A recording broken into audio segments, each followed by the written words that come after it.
मान लेते हैं कि डॉक्टर गौहर रजा एक मुस्लिम बैकग्राउंड से हैं, तो आप इधर को चल पड़े, कैसे हुआ ये? तो एथीज्म या नास्तिकता शायद मेरे खून में शामिल थी। मेरे अब्बा फादर जो यूनिवर्सिटी में थे वो भी कम्युनिस्ट और एथीस्ट थे।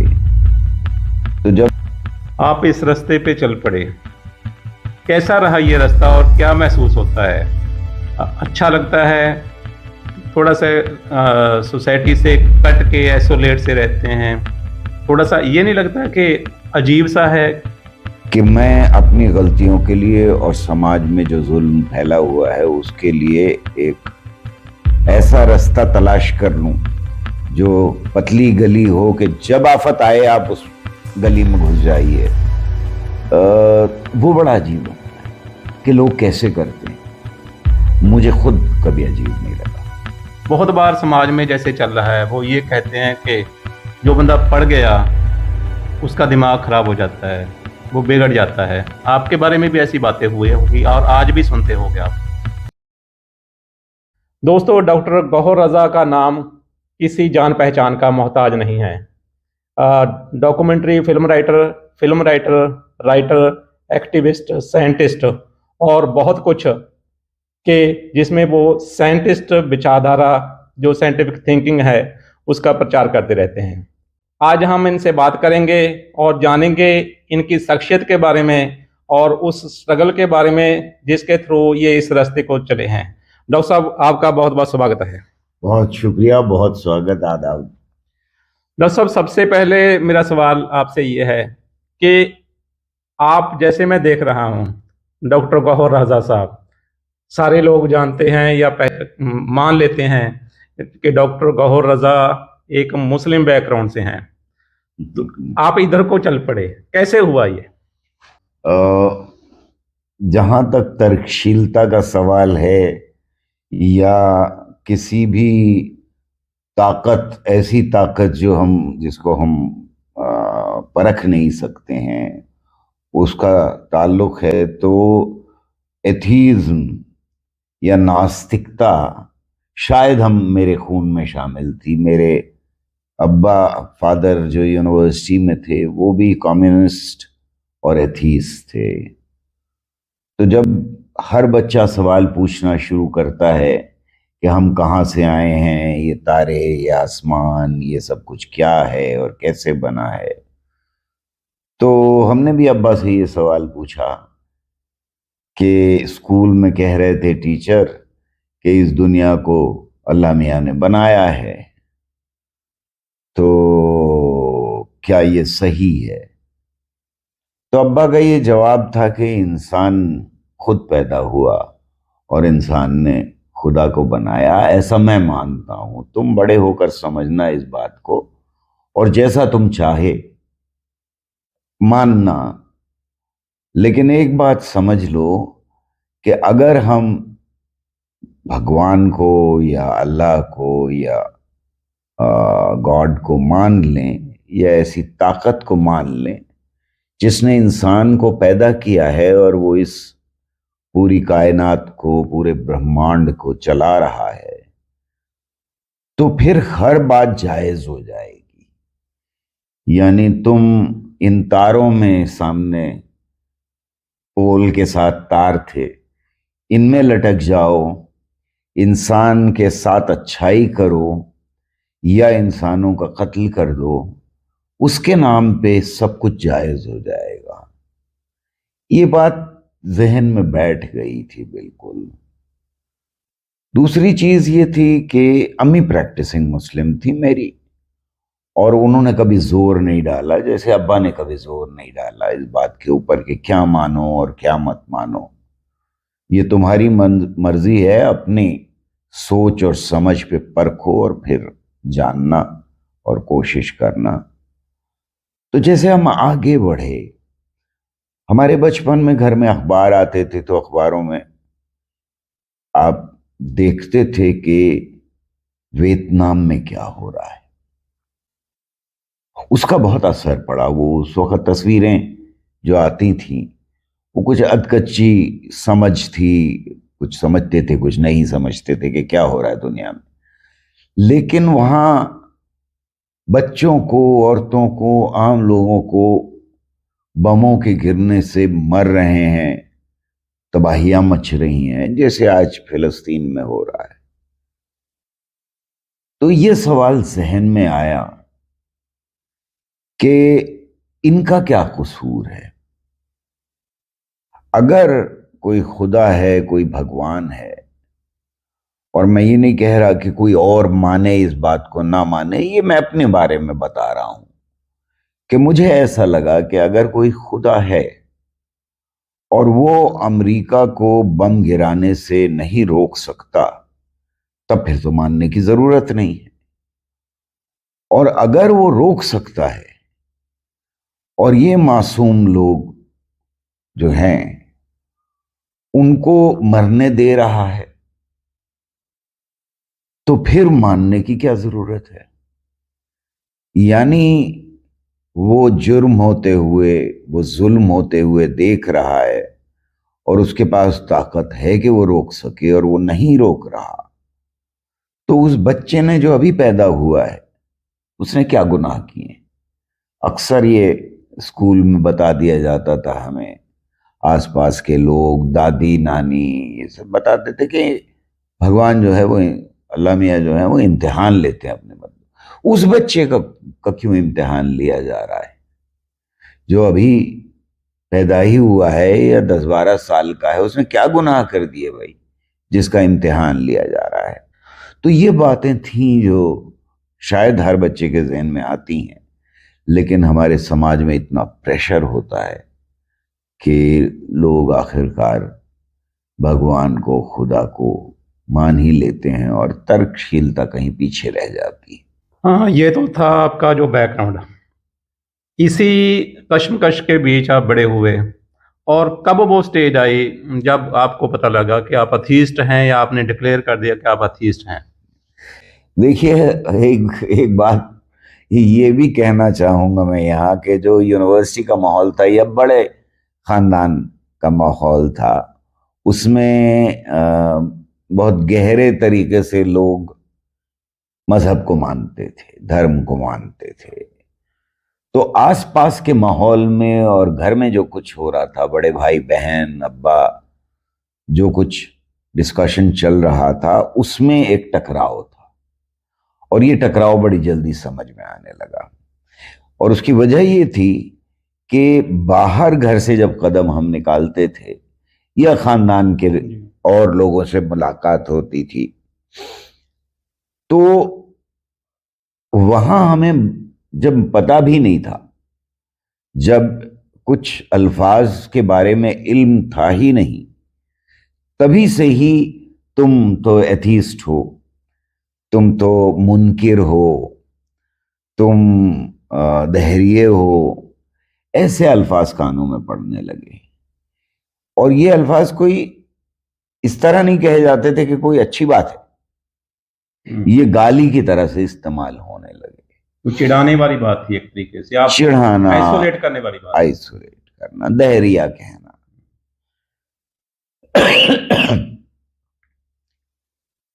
तो ऐसे माहौल में जब आपके ऊपर एक लगातार हमला जैसा हो रहा हो, तो ये धीरे धीरे एहसास होने लगता है कि कम कुछ फर्क है, कुछ तो अलग है, जिसकी वजह से ये सारी बातें कही जा रही हैं। स्कूल में क्लास फेलोज के बीच में जब बातें होती थी, तो 8वें-10वें क्लास तक पहुंचते पहुंचते, 12-13 की उम्र तक पहुंचते पहुंचते ये फैसला हो गया था कि भाई मुझे किसी भगवान की, किसी अल्लाह की, किसी गॉड की अपनी जिंदगी गुजारने के लिए समाज को और साइंस को समझने के लिए जरूरत नहीं, और उसकी आज तक जरूरत नहीं पड़ी।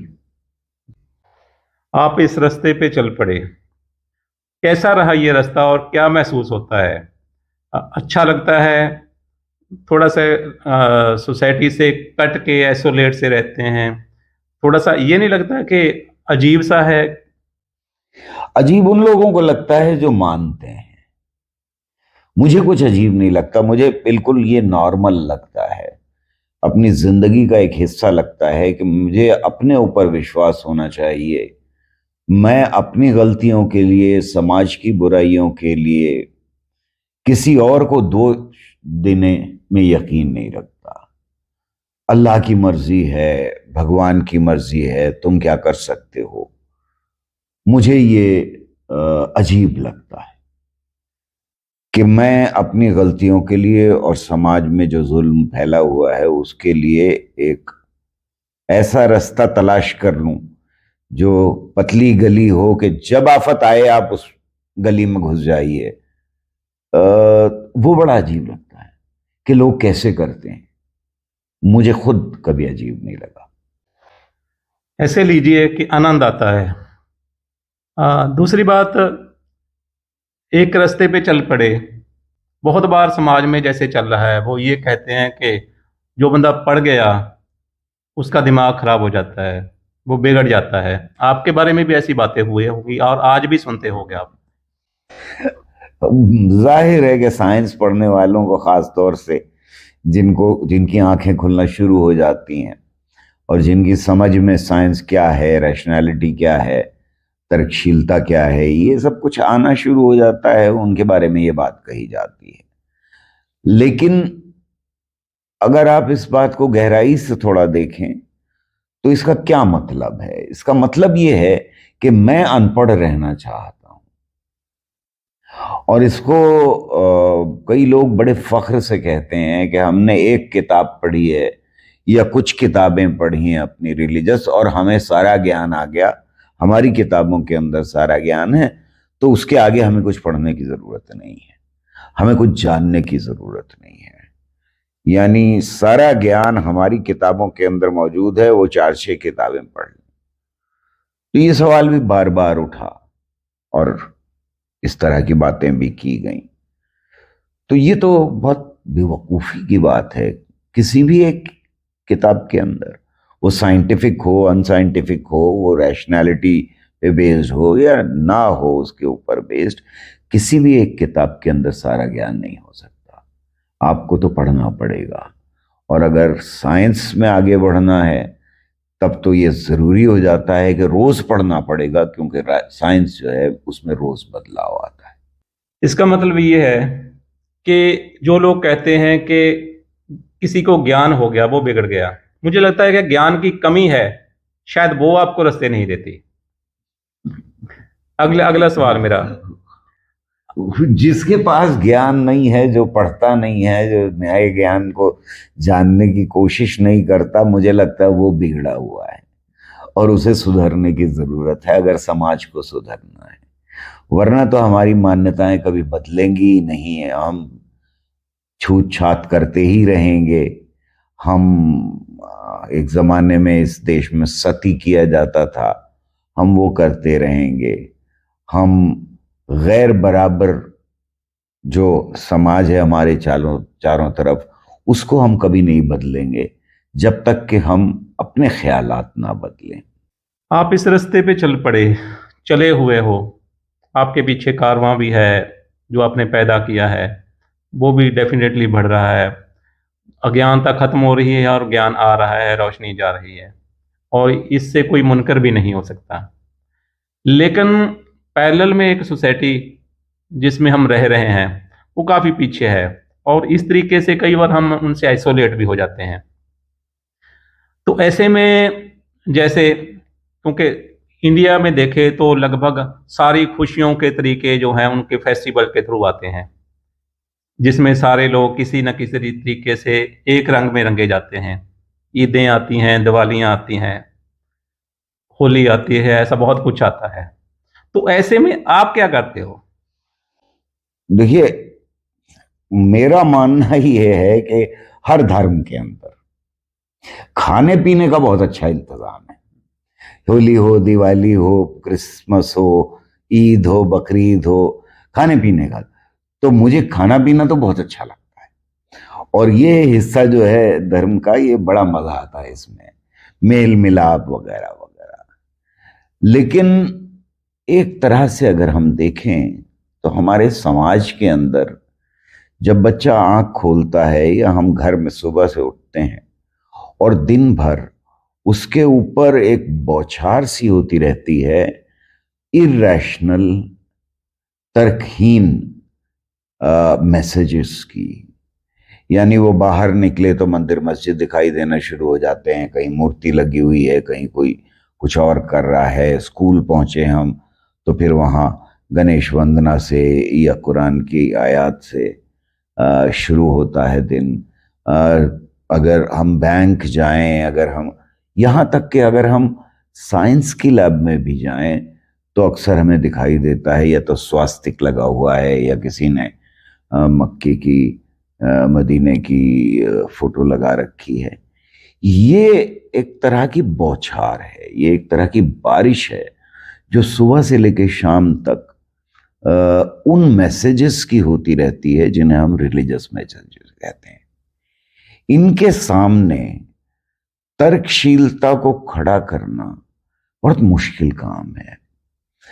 तो जब हम बात कर रहे हैं ऐसे सेक्शन की समाज में, ऐसे तबके की समाज में, जिस तबके के ऊपर ये बौछार ज्यादा है और कुछ ऑल्टरनेटिव समझ या सोच उस तक नहीं पहुंच रही है, तब फिर हमारी जो पढ़ लिख गए हैं, जो प्रिविलेज्ड हैं, जिन्होंने डिग्रियां ली हैं, उनकी जिम्मेदारी हो जाती है कि वो तर्कशीलता उन लोगों तक पहुंचाने की कोशिश करें जहां नहीं पहुंच पा रही। तो डॉक्टर साहब, अभी जैसे इंडिया के हालात हैं, इंडिया के हालात में ऐसे लीजिए एक पॉलिटिकल वेपन के रूप में एक खास कम्युनिटी को विक्टिमाइज किया जा रहा है, उसको यूज किया जा रहा है। खास कम्युनिटी नहीं, मुसलमानों को। जी, मुसलमानों को किया जा रहा है। मैंने जो देखा है, चाहे ट्रिपल तलाक का मामला है, चाहे यूसीसी का मामला है, चाहे सीए वटएवर, उनमें जिस तरीके से सरकार ने उनको लागू किया, हम ट्रिपल तलाक को ही ले लेते हैं। जिस तरीके से सरकार ने लागू किया, मुझे लगता है शायद वो गलत हो, लेकिन जो बात की शायद वो सही थी। और मुझे लगता है कि वो बात लोगों के जो रहबर हैं, लोगों के, मुसलमानों के अंदर से उठनी चाहिए थी, लेकिन वो नहीं उठी। सरकार ने अपने ढंग से उसको लेके आए। इसके बारे में क्या कहना चाहेंगे? ऐसा है कि आज मुसलमानों के ऊपर एक अटैक है उनके ऊपर एक बहुत बड़ा हमला है, और इसकी वजह यह है कि फैशिस्ट फोर्सेस जिन्होंने इस देश के ऊपर इसकी राजनीति पर बहुत बड़े हिस्से पर कब्जा कर लिया है, उनका काम बिना माइनॉरिटीज को, अकलियतों के ऊपर हमला किए बिना नहीं चल सकता। उनकी सारी राजनीति इस पे है। तो अगर आप ये मानते हैं कि ट्रिपल तलाक जो है, 3 तलाक जो है, वो खत्म होनी चाहिए, वो ठीक नहीं है, तो उसको खत्म होना चाहिए, इसमें कोई डिसएग्रीमेंट नहीं हो सकता। और सुप्रीम कोर्ट ने उसको पहले ही खत्म कर दिया था। लेकिन ये राजनीति थी जिसमें ट्रिपल तलाक को एक जुर्म करार देना, उसके लिए एक कानून पास किया गया। जाहिर है कि ट्रिपल तलाक खराब थी, और ऐसा नहीं है कि मुसलमान जो हैं वो सारे के सारे ट्रिपल तलाक रोज दे रहे थे। तो ये तो मसला नहीं है। मसला ये है कि ये पॉलिटिकल मामला था, और मुसलमानों को किसी भी बहाने से उनको लगातार अटैक करते रहने के लिए ये पास किया गया। यानी आप किसी पे इल्जाम लगा दीजिए उसने ट्रिपल तलाक दे दी है, और किसी ने सुना कि उसने तीन बार तलाक दे दी, तो आप उसको बंद कर दीजिए। तो मकसद इस फैशिस्ट गवर्नमेंट का ये नहीं है कि वो बड़ा दिल में दर्द है उसके मुसलमान औरतों के लिए या मुसलमानों के लिए कि उनको वो रिफॉर्म करना चाहते हैं। मकसद असल में पॉलिटिकल है। गद्दी संभाले रखने के लिए एक दुश्मन समाज के अंदर पैदा करना और उस दुश्मन को लगातार रीइंफोर्स करते रहना, ये लोगों को बताते रहना कि हम इनके साथ ये कर रहे हैं और देखो तुम कितने सेफ हो हमारी वजह से। मकसद ये है, मकसद सीए का और कोई मकसद नहीं था और इसलिए इनके खिलाफ आवाज उठाना बहुत जरूरी है। हाँ डॉक्टर साहब, आपने हमारे साथ बात की तो हम चाहेंगे कि तर्कशील सोसाइटी पंजाब में काम कर रही है, उनके लिए आप कोई ना कोई मैसेज जो है वो जरूर दें। मैं ये यूपी में सोच भी नहीं सकता कि तर्कशील सोसाइटी होगी और वो इतनी एक्टिव होगी और इतना अच्छा काम करेगी। मुझे पंजाब आकर के तर्कशील सोसाइटी के दोस्तों से मिलके बेहद अच्छा महसूस इसलिए होता है कि आप लोग बहुत अच्छा काम कर रहे हैं समाज के अंदर। देश के और हिस्सों में इस काम को फैलना चाहिए।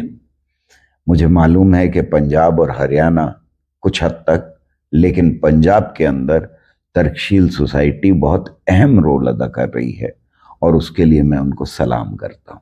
डॉक्टर साहब, आपने हमारे साथ बात की, आपका बहुत बहुत शुक्रिया। टाइम की बहुत कमी थी, आपने उसमें से हमें थोड़ा सा समय दिया तो बड़ा अच्छा लगा, आपका बहुत बहुत धन्यवाद। फिर कभी इधर पंजाब आना हुआ, आपसे मुलाकात हुई तो डेफिनेटली आपसे कुछ ना कुछ और ज्ञान निकालने की कोशिश करेंगे। धन्यवाद। बहुत शुक्रिया आपका, बहुत शुक्रिया तर्कशील सोसाइटी।